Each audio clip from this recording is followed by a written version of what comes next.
I know, but they didn't believe me throughout the whole film. So I mean, like, if they don't believe me now, well, then there's nothing I can do. Ben, you freezing on the top of the mountain. Sorry about that, guys. No worries, no worries. Great for us. The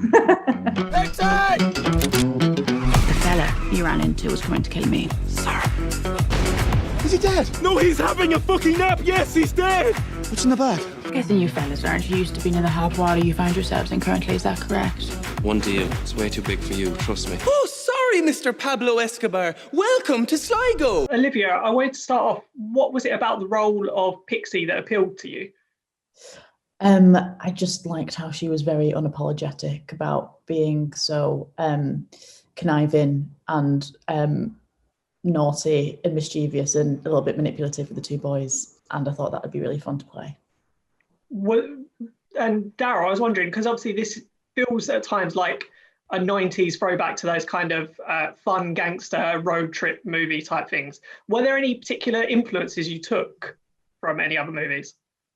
Yeah, the film that keeps popping up for me was In Bruges, Martin McDonagh film.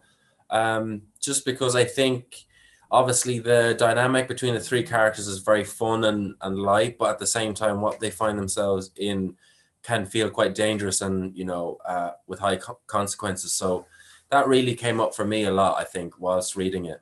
Yeah. And Ben and potentially Olivia as well, both have an Irish accent in this film. So can you talk, is it tricky as an accent as it goes? How did you find it when it came to filming?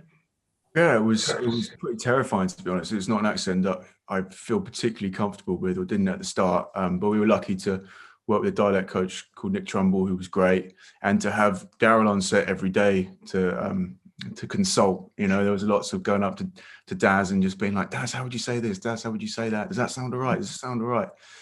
So we're very fortunate for that. But it was definitely daunting. Just didn't want to be one of the worst Irish accents of all time. But hopefully it's all right. But yeah.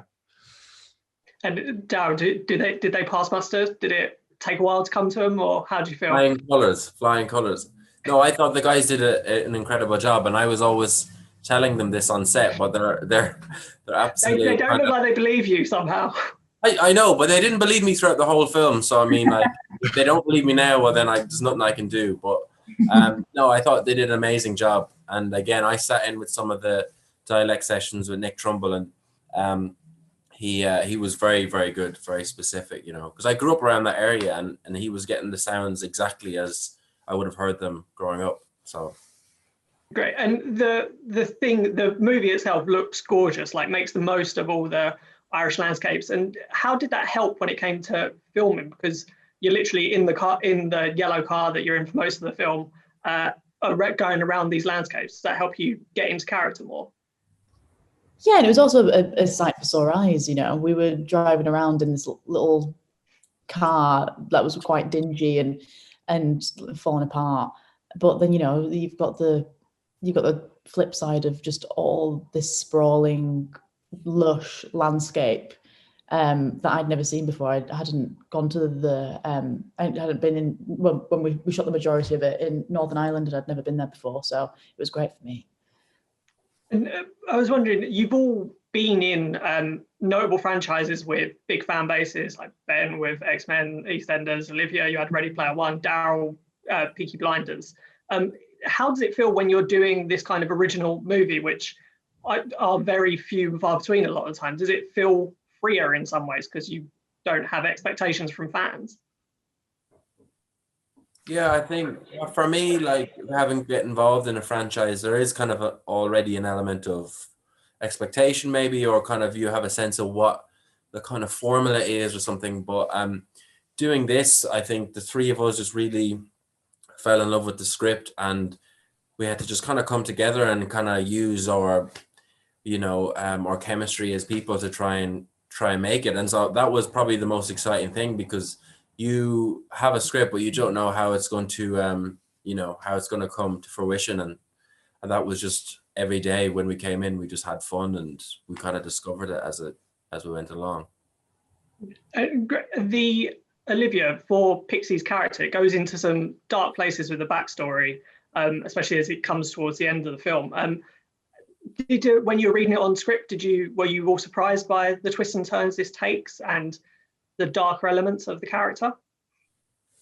Yeah, I think I was. Like when you're reading the script, and I think when you're an audience member, you are questioning what's driving this woman to do all these extreme things that she's undertaking, and then it pays off in full when you do find out.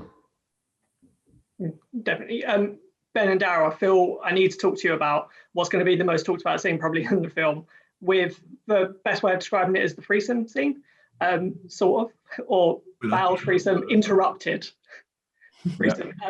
What was your reaction when you first read that in the script, and how did it come about on the day? How did you work towards it?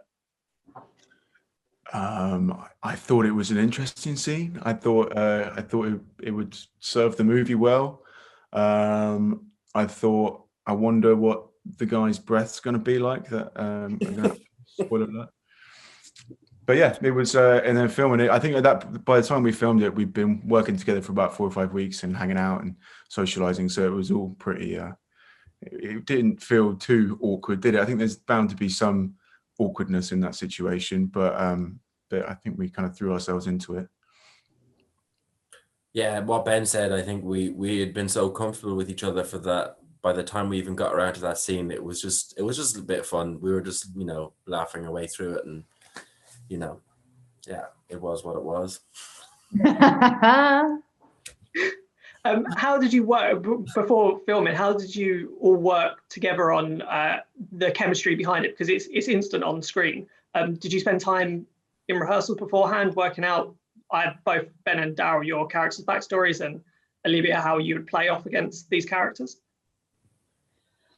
Sort of, like a lot of it was there on the page, and then you just hope that you like the actors that come in as human beings, and luckily we did, and we all got on really well, and we shared a lot of dinners after work and went out and drank together quite a lot. So it all kind of flowed quite naturally, luckily. Is there any particular memory from set, the biggest memory you've taken back from it now? Ben, you freezing on the top of the mountain for a few days and then just looking at you.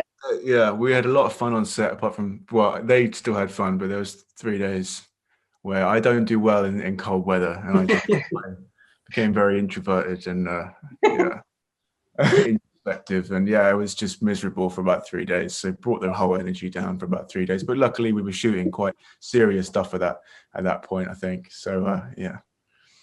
Sorry about that, guys. No worries. Great for us. They were just laughing at me whilst I was miserable. But anyway, yeah. Great. This film is coming out at a time where pretty much most people are starved for like these big screen experiences. What are you hoping audiences take away from Pixie?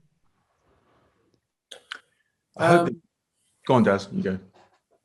Oh, I don't know. I think I think this year has been such a crazy year for everyone, and I think, if people can make it into the cinema and at their own kind of choice and feel safe to do so, I think it is a fun film to kind of, a lighthearted film that I think just will, that experience when you go to cinema, you just forget about life for a little bit. You just kind of get immersed in a story, and you have fun, and you just have that kind of cinema experience. I think Pixie does that. So I just hope people, if they can do, and they feel safe to do so, can go and spend an hour and a half and just enjoy themselves.